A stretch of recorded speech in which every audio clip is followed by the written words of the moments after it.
Jika belum upload video baru, itu tandanya saya banyak kesibukan dan nggak usah request.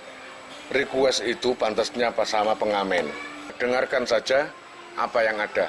Banyak video yang belum kalian tonton. Buka saja di playlist. Di situ nanti numpuk judul banyak. Untuk yang komentar, yang baik-baik saja.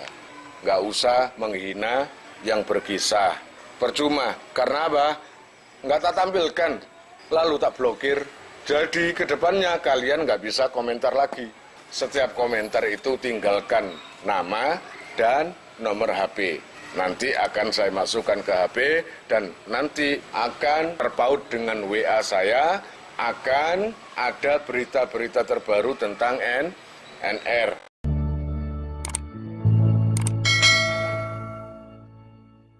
Terakhir nih, dereng, dereng, ye.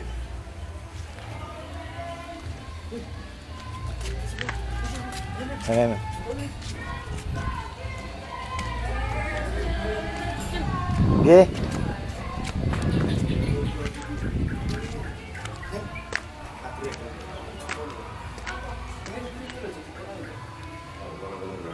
Oke.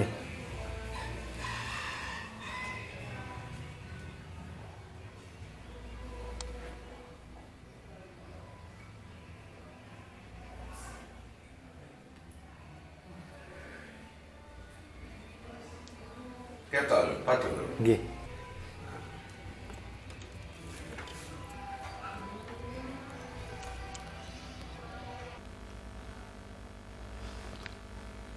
Pagi ini hari pertama di sebuah villa di daerah Tretes. Cukup dingin. Setelah habis subuh tadi sangat dingin sekali. Sekarang ini saya akan melanjutkan kisah lagi pendek. Saya ada kisah sedikit tentang seorang kiai sepuh di daerah Surabaya.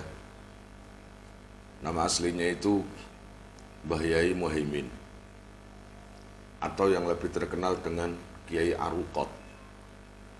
Kalau nggak salah makamnya di Kedung Cangkring itu. Kiai Arukot itu dulu sangat terkenal dan banyak orang yang rawuh ke dalam beliau untuk menanyakan beberapa hal.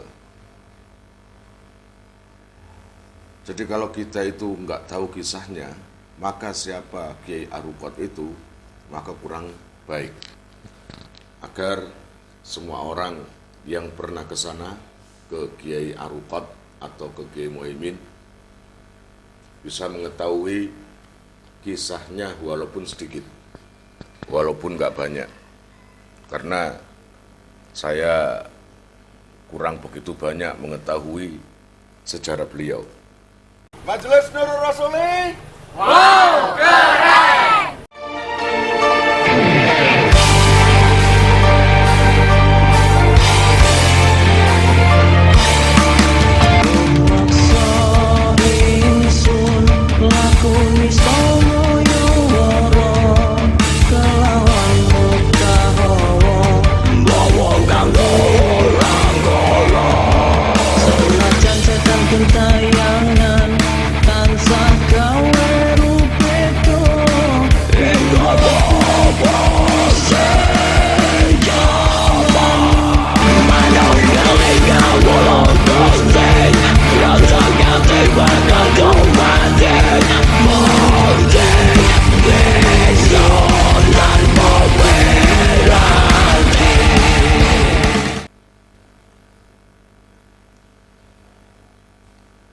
Yang saya ketahui menjelang beliau wafat dan hari wafatnya itu didatangi oleh Gusmi. Jadi ketika masih sakaratul maut, masih sangat-sangat parah sakitnya menjelang wafat, Gusmi datang, dan ketika hari wafatnya, pemakaman, Gusmi juga datang. Ya gitu, ketika menjelang wafat, Gusmi datang, ya waktu itu Gusmi masih muda, sangat-sangat muda lah, mungkin masih umur berapa gitu saya nggak tahu. Yang biasanya Gusmi itu bersifat ceria, murah senyum, sering menggoda sama sahabat-sahabatnya, hari ini menjelang Kiai Arukot itu sedo atau wafat, Gusmi itu datang dengan matanya merah, agak berkaca-kaca, seakan memendam kesedihan yang sangat luar biasa, tanpa bicara apapun. Lalu beliau menemui Kiai Arukot. Saya nggak tahu lama atau sebentar.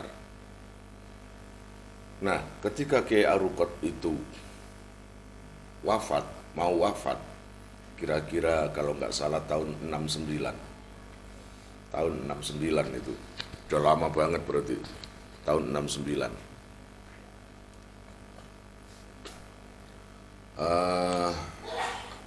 Menjelang beliau wafat, Kiai Arukot atau Kiai Muhaimin itu tadi memanggil seluruh putra-putrinya dan sanak keluarganya, dipanggil semua.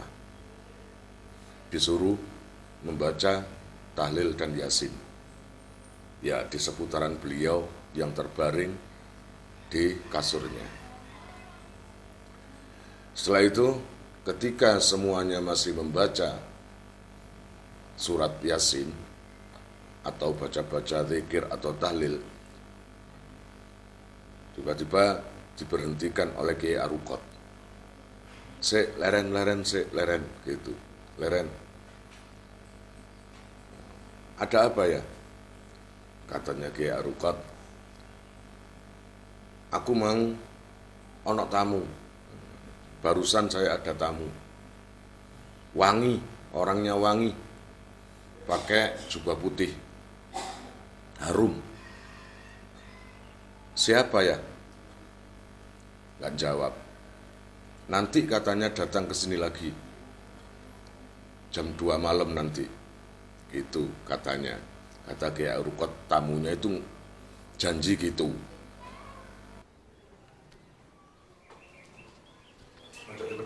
Nggih.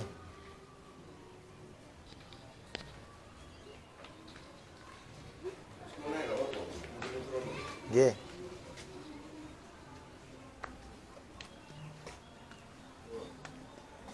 Ini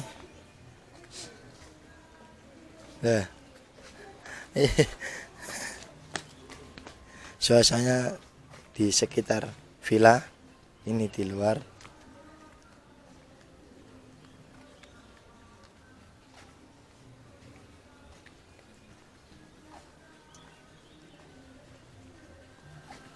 Kita keliling villa dulu. Di atas sana ada kolam renang. Andi Marsa, Andur. Di sana itu lapangan di bawah.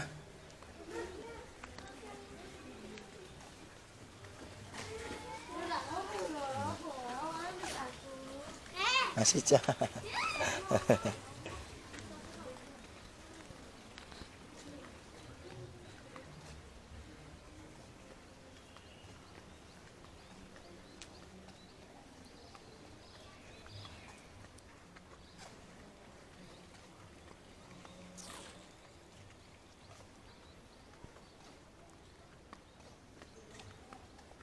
Di sini hawanya dingin.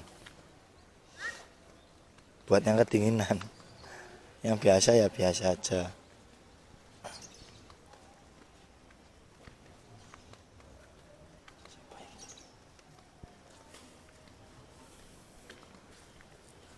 Hem kan mbak siapa hem?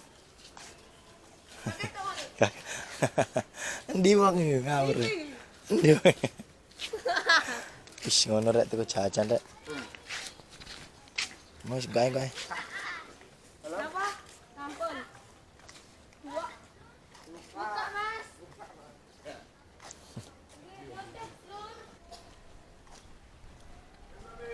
Nggih.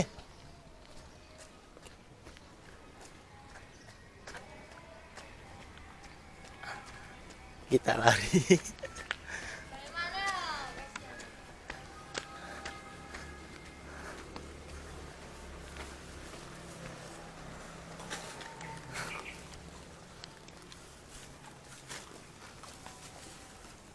Apa ini? Hah? Apa ini? Mie.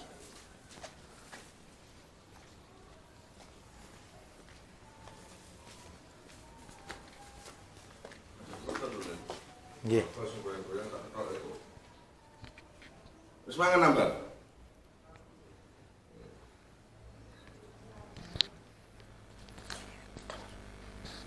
Oke, barusan ditinggal Tamim nyoteng suasana pagi di area sini. Buat saya tempat ini indah, tapi bukan milik saya. Pondok saya sederhana biasa. Pondok sebesar apapun, mereka nggak punya santri seperti Tamim. Ya toh? Yang luar biasa karomahnya. Kalau Mbak Manap santrinya Syekhona Khalil, kalau Yai Jazuli santrinya Kiai Zainuddin, kalau Mbak Tamim santrinya Kiai Khair, yang beda dengan Mbak Manap dengan Kiai Jazuli. Kalau Kiai Jazuli, wah hidupnya tirakat, ngaji. Kalau Mbak Tamim ini beda ini.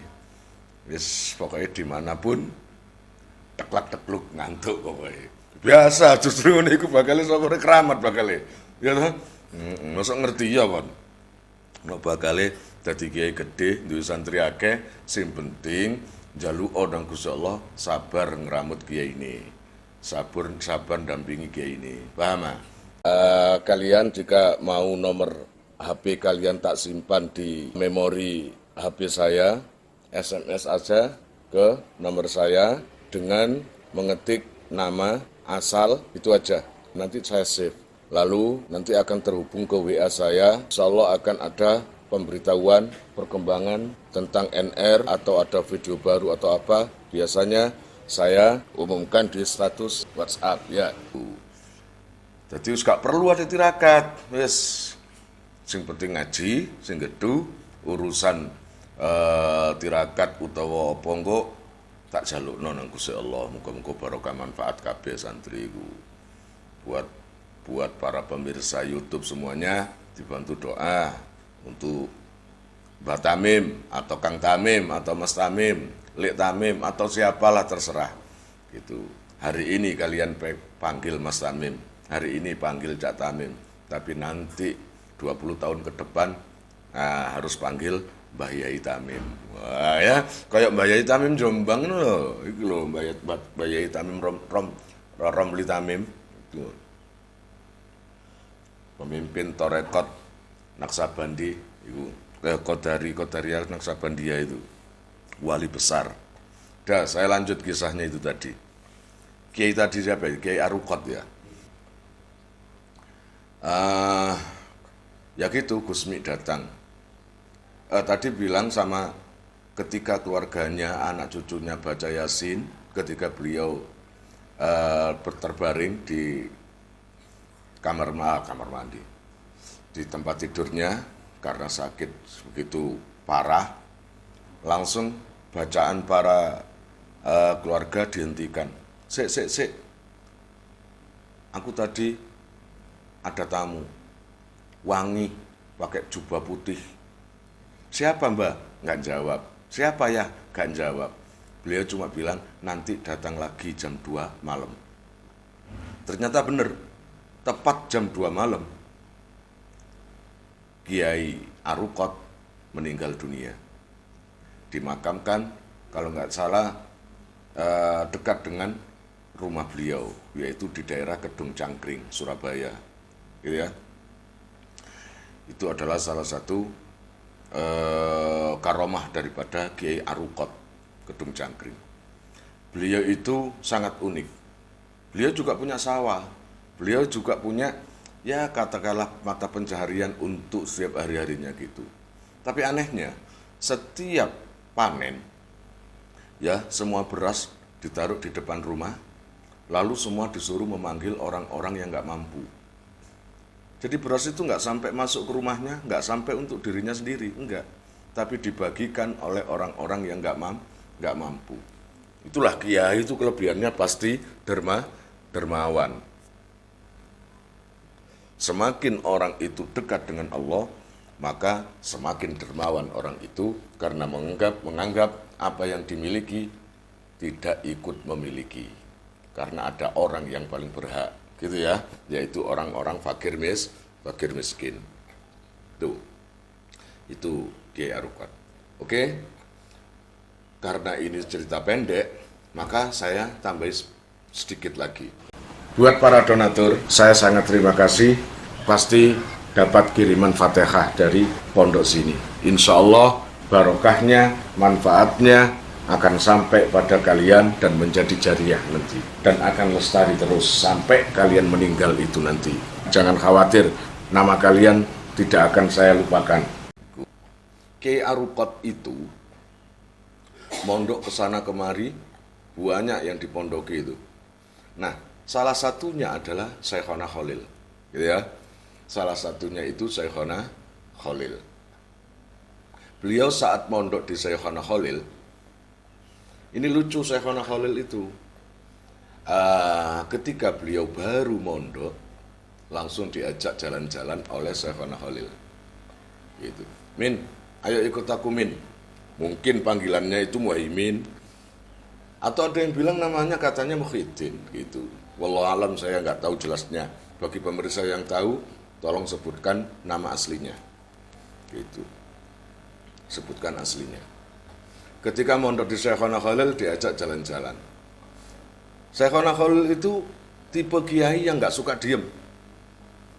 Suka jalan-jalan. Bahkan coba di Madura itu ada itu Syekhona Khalil mempunyai peninggalan berupa apa? Perahu. Namanya Perahu Sarimuna. Kenapa kok dinamakan Sarimuna? Itu dinamakan istrinya. Ya, Sarimuna. Nanti kapan-kapan saya akan berkisah tentang perahu itu. Jadi Syekhona Khalil itu selalu jalan-jalan hanya untuk menelusuri daerah seputar beliau. Barangkali ada yang membutuhkan pertolongan atau mengatur strategi untuk mensiarkan ilmu, beliau lebih tahu kayak gitu. Gitu ya. Nah, ketika jalan-jalan dengan Kiai Aruqat itu tadi, akhirnya jauh jalan. Syekhona Khalil itu ya segitu itu, ngobrol seenaknya, ngomong seenaknya, atau sambil zikir. Sedangkan Kiai Aruqat berjalan di belakangnya.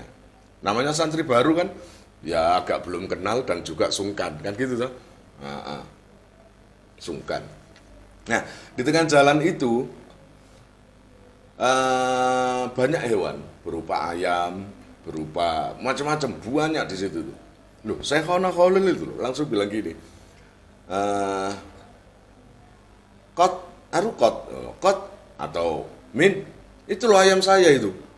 Ternyata ada di pojok, ada satu ayam yang apa? Semua ayam-ayam itu nggak berani mendekat. Aneh kan?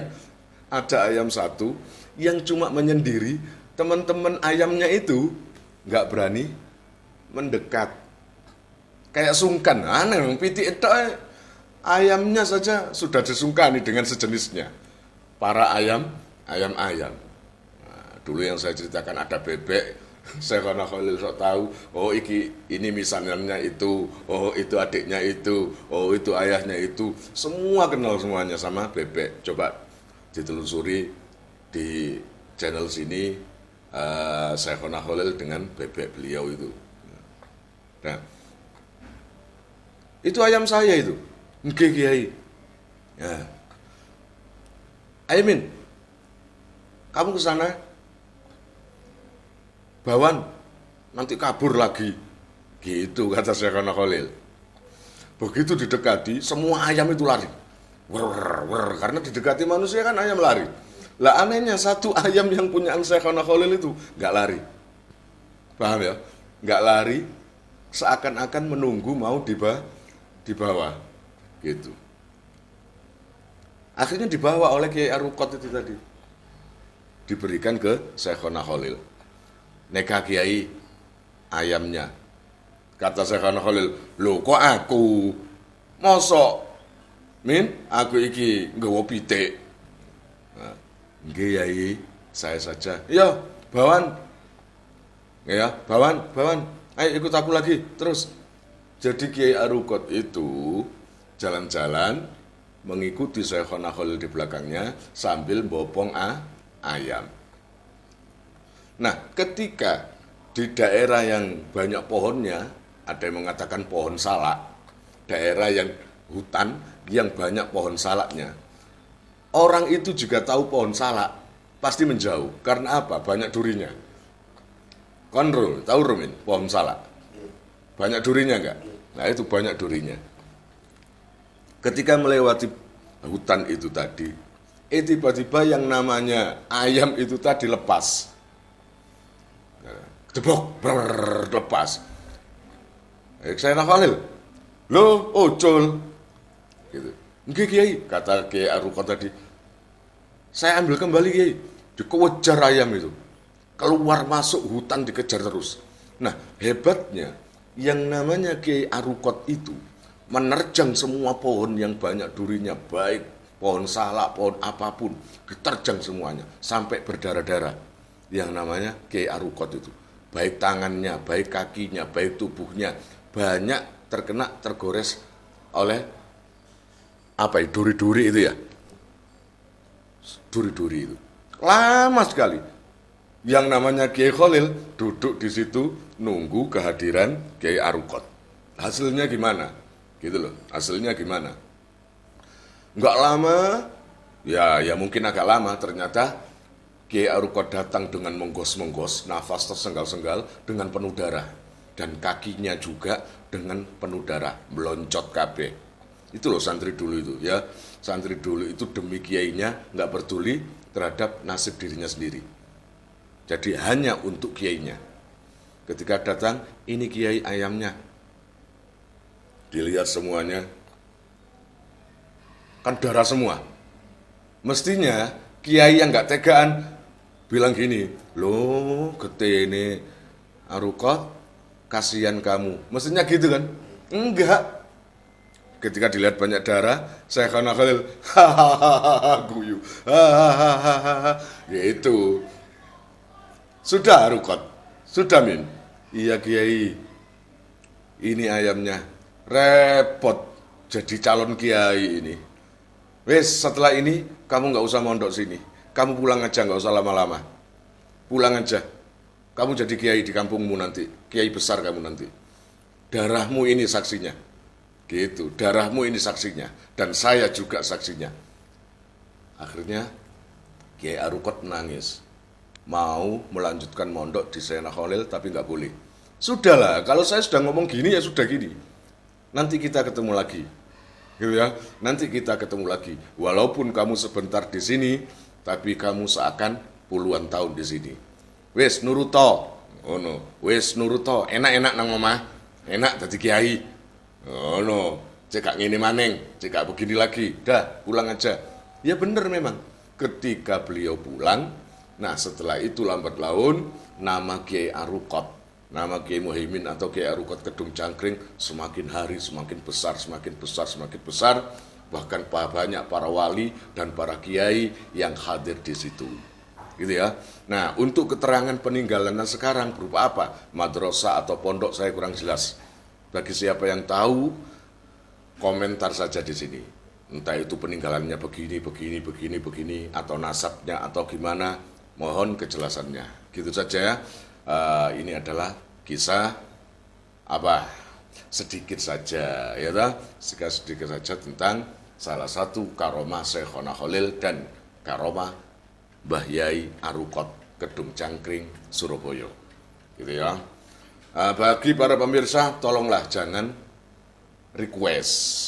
Kok banyak terus saya request. Saya ini bukan pengamen. Saya akan bercerita menurut akal saya sendiri, menurut daya ingat saya sendiri mau berkisah apa atau gimana, sudahlah.